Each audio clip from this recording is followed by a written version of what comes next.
Hey everyone, welcome back to the channel. Today I've got something incredibly exciting to share with you.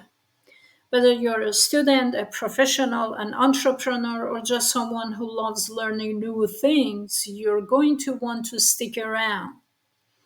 I'm diving into the world of fast learning with this fantastic book, Fast Learning. So, what's fast learning all about?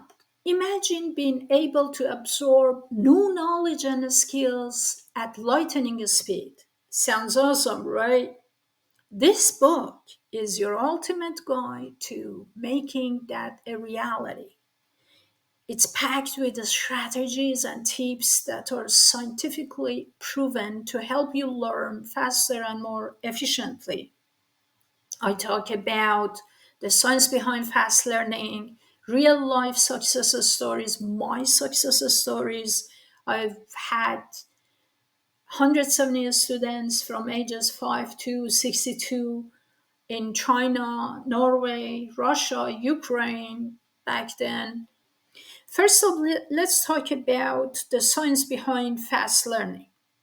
My book breaks down how our brains process information and how you can hack this process to speed things up, from neuroplasticity to the importance of positive mindset. You get the inside scope on what makes rapid learning possible. What sets fast learners apart? The book identifies key traits like adaptability and quick comprehension. But don't worry, these aren't just traits you're born with. They can be developed. Fast learning gives you actionable insights to cultivate these skills in yourself. And now, for the fun part, practical strategies, whether it's chunking information, using mnemonic devices, or leveraging technology, fast learning provides a toolkit of techniques to help you learn anything faster. Lastly, the book emphasizes a positive and enthusiastic approach to learning. It's not just about grinding away, it's about making the process enjoyable and dynamic. Embrace challenges, view failures as opportunities for growth, and step outside your comfort zone. That's where the magic happens. When I was 20 years old in China, I was a student, information technology student, and it was a time that I got several gigs because first I started with three students. They were grown-up students, and I taught them French. They were business people at my dormitory because back then foreigners, especially young foreigners, should have lived in dormitory in China, and somehow they saw me speaking several languages with different foreigners from those countries. They one day, sorry, they asked me if you are interested in teaching. I said, yeah, why not? I needed money, so I did it. And the first there were three students, and ages 60, 45, 35, and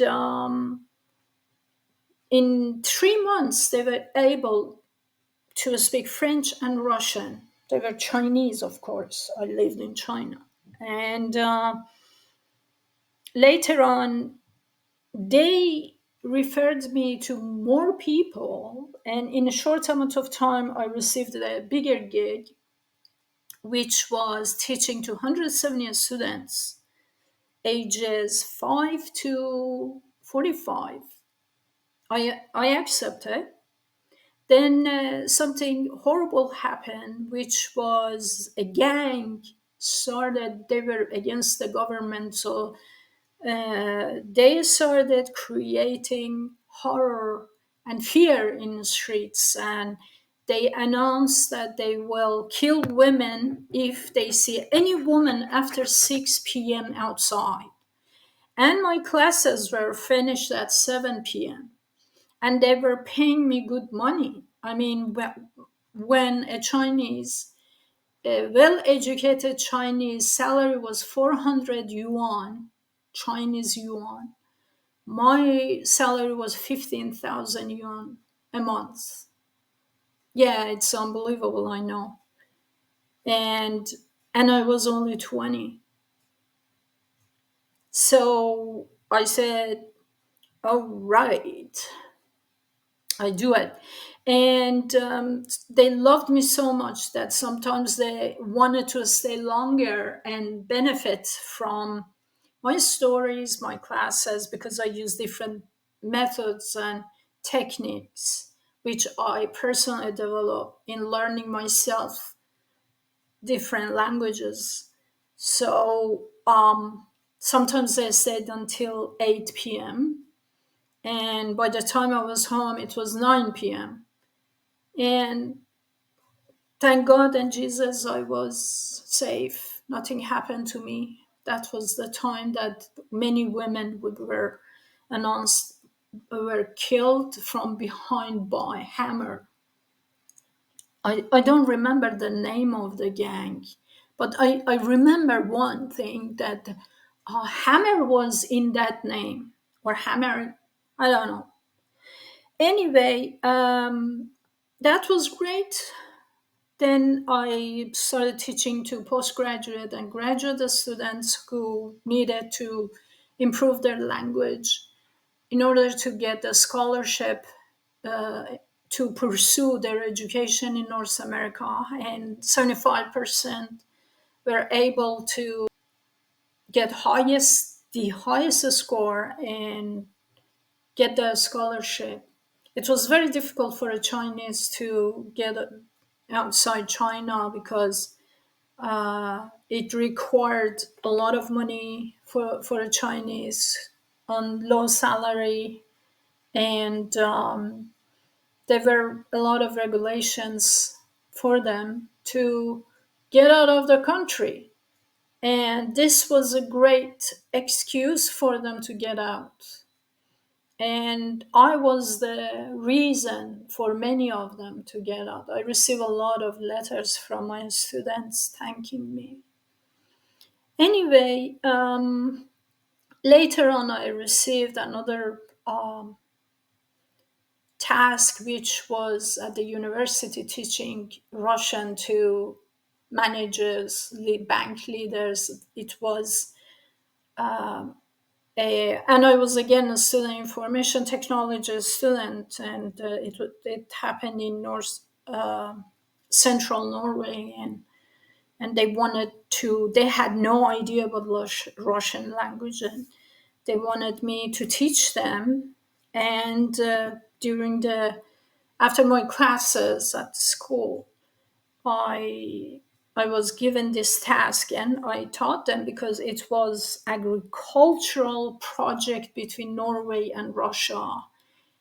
So they wanted to learn the language, understand, and I helped them in a short amount of time, about 6 months. And many of them were they were family people. They were older than me, like 40, 50, 60, and they were managers, leaders. So they had a lot on their plate and they didn't have time to learn language, but this is a part of their task. They had to learn it. And I did. After 6 months, they were able to get by, understand, read, write in Russian language, and they were very happy with me. I also taught at high school, primary school in Norway, and also in Russia I taught French language. So what you read in my book is my method, and part of it, as I said, is PhD and my PhD project. You can find fast learning in 3 formats: paperback, ebook, and hard copy with color inside, and white papers. Until next time, have a lovely day, guys. Bye.